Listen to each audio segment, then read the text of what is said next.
അസ്സലാമു അലൈക്കും വറഹ്മത്തുള്ളാഹി തആല വബറകാതുഹു. ഇന്ന് നമ്മൾ ചർച്ച ചെയ്യാൻ പോകുന്നത് ഒന്നാം ക്ലാസ്സിന്റെ ദുറൂസ് അറബി മലയാളം എന്ന വിഷയത്തിലെ ഖിറാഅത്ത് എന്ന ഭാഗമാണ്. അപ്പം കഴിഞ്ഞ എക്സാമിന് വന്ന ഈ ഒരു ഭാഗം നമുക്ക് നോക്കാം. ഒന്നാമത്തെ പ്രവർത്തനം സ്വരങ്ങൾ ചേർത്ത് അക്ഷരങ്ങൾ വായിക്കാം. അപ്പൊ താഴെ 4 അക്ഷരങ്ങളും അതുപോലെ അത് വായിക്കേണ്ട സ്വരങ്ങളുമാണ് നൽകിയിട്ടുള്ളത്.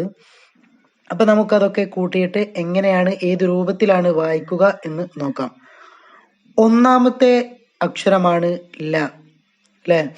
അപ്പം ഈ ലാക്ക് കൊടുത്തിരിക്കുന്ന സ്വരങ്ങളാണ് ഏത് സ്വരമാണ് നൽകിയിട്ടുള്ളത്?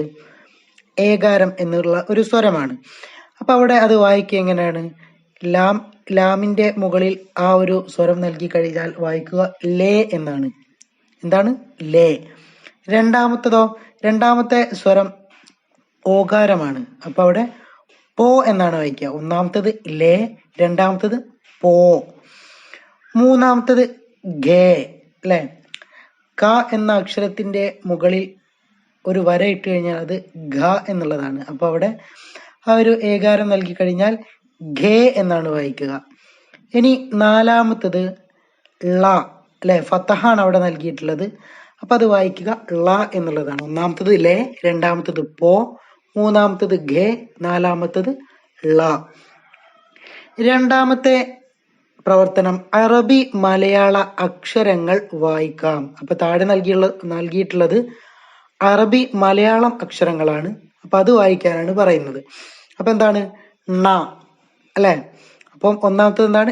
ണ, രണ്ടാമത്തത് ര, മൂന്നാമത്തത് ഢ, നാലാമത്തത് ഞ, 5 ങ, 6 ഠ. ഒന്നുകൂടെ നോക്കാം. ണ, ര, ഡ, ഞ, ങ, ഠ.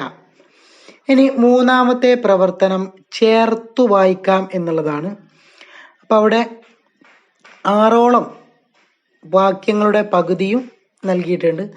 അപ്പം ഓരോന്നും ചേർത്തി വായിക്കാനാണ് പറയുന്നത്. അപ്പൊ ഒന്നാമത്തെ നോക്കാം, ശ്രമി, അല്ലെ? ഒന്നാമത്തെ എന്താണ്? ശ്രമി. അവിടെ ആ ഒരു ബോക്സിൽ നൽകിയിട്ടുള്ളത് ഏതാണ്? കണം. അപ്പം എല്ലാത്തിന്റെയും കണം എന്നുള്ളതാണ്. 6 കണം എന്നാണ് അവസാനം വരിക. അപ്പൊ ഒന്നാമത്തെ എന്താണ്? ശ്രമി കണം. അപ്പൊ അത് കൂട്ടി വായിക്കുമ്പോൾ, ചേർത്തി വായിക്കുമ്പോൾ എങ്ങനെ വരും? ശ്രമിക്കണം എന്ന് വരും. രണ്ടാമത്തതോ മാനി കണം.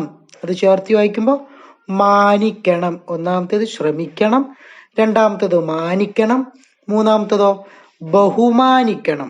ബഹുമാനിക്കണം എന്നുള്ളതാണ്. അപ്പൊ അത് ചേർത്ത് വായിക്കുമ്പോൾ എങ്ങനെ വരും? ബഹുമാനിക്കണം എന്ന് വരും.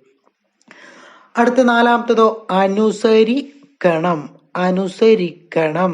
എന്താണ് ചേർത്ത് വായിക്കുമ്പോൾ? അനുസരിക്കണം. ഇനി അഞ്ചാമത്തത് ആദരിക്കണം. ആദരിക്കണം. അപ്പൊ അത് ചേർത്ത് വയ്ക്കുമ്പോൾ ആദരിക്കണം എന്ന് വരും. ഇനി അവസാനത്തതാണ് സഹവസിക്കണം. ചേർത്ത് വയ്ക്കുമ്പോൾ സഹവസിക്കണം. അപ്പൊ ഒന്നാമത്തത് ശ്രമിക്കണം, രണ്ടാമത്തത് മാനിക്കണം, മൂന്നാമത്തത് ബഹുമാനിക്കണം, നാലാമത്തത് അനുസരിക്കണം, അഞ്ചാമത്തത് ആദരിക്കണം, ആറാമത്തത് സഹവസിക്കണം. ഇനി നാലാമത്തെ പ്രവർത്തനം വിരൽ വെച്ചു വായിക്കാം എന്നുള്ളതാണ്. അപ്പൊ ഒന്നാമത്തത് എന്താണ്? മേഘം. അതിന് 4 മാർക്കാണ്. അപ്പൊ ശ്രദ്ധിച്ചു വായിക്കാൻ ശ്രമിക്കുക. അപ്പൊ മേഘം, മേഘം, അതാണ് ഒന്നാമത്തത്. രണ്ടാമത്തതോ പങ്കായം, പങ്കായം. അപ്പൊ ഒന്നാമത്തത് മേഘം, രണ്ടാമത്തത് പങ്കായം. ഇനി ദുറൂസ് അറബി മലയാളം എന്ന ഭാഗത്തിലെ കിതാബത്ത്, എഴുത്താണ് ഇനി നമ്മൾ നോക്കാൻ പോകുന്നത്.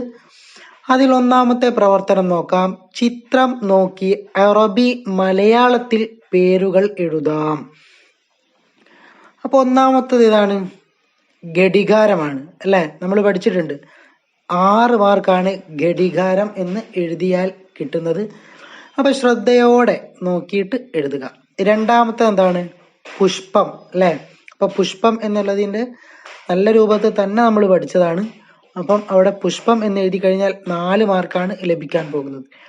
മൂന്നാമത്തതോ വാഴപ്പഴം, അല്ലെ? പഴം എന്നൊന്നും എഴുതി വെക്കരുത്. നമ്മൾ എന്താണോ പഠിച്ചത്, ഏത് രൂപത്തിലാണോ എഴുതാൻ പഠിച്ചത് ആ രൂപത്തിൽ തന്നെ എഴുതാൻ ശ്രമിക്കുക. അപ്പൊ അവിടെ വാഴപ്പഴം എന്നുള്ളതാണ്, അതവിടെ എഴുതി കൊടുക്കുക.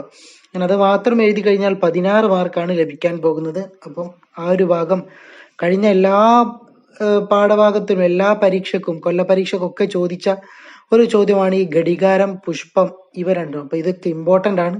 അപ്പൊ പ്രത്യേകം പഠിക്കുക. ഇനി വരാൻ പോകുന്ന എക്സാമിനും ഈ ചോദ്യങ്ങളൊക്കെ വരാൻ വളരെയധികം സാധ്യത കൂടുതലാണ്. അപ്പം രക്ഷിതാക്കളൊക്കെ ശ്രദ്ധിച്ച് മക്കൾക്ക് പറഞ്ഞു കൊടുക്കുക. ഇനി രണ്ടാമത്തെ പ്രവർത്തനം പുള്ളികൾ നൽകാം എന്നുള്ളതാണ്. വാചകങ്ങൾ ഉസ്താദുമാർ വായിച്ചു കൊടുക്കണം. അപ്പൊ എന്താണ് അവിടെ? വഴിപ്പെടണം എന്നുള്ളതാണ്. അപ്പൊ വഴിപ്പെടണം എന്നുള്ളതിന് പല അക്ഷരങ്ങൾക്കും പുള്ളിയൊന്നും ഇല്ല. അപ്പൊ നമ്മൾ എന്ത് ചെയ്യണം? പുള്ളി നൽകണം. വഴി, പേ എന്നുള്ളതിന് പുള്ളിയില്ല. അപ്പൊ അവിടെ എന്താ? 3 പുള്ളി നൽകുക.